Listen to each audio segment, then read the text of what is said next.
Hi guys! Maayong udto sa tanan. Nahuman na bagpaniud to ang mga langga nako. Kami mana. Pag-ulang ko nang magpanghuga sa kinanan.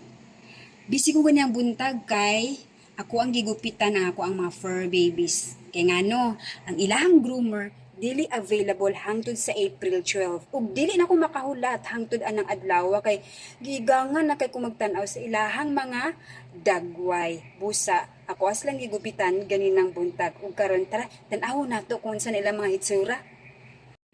Diara si Gabi natulog. Oops, natugaw ni mommy. Sorry, baby. Sorry, mommy is disturbing you. Munani kamubo ang iyahang buhok karon kay summer cut ang ako ang gihatag sa ila kay perti kabagag mga buhok unya dugay kayo mauga kung ako ang paliguan di ara si Max o natulog.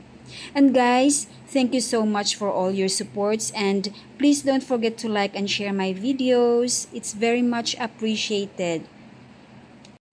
Sila lang duha nga akong gigupitan kay si Machiko ug Shachu human na silang gipag-groom nako atong niaging adlaw.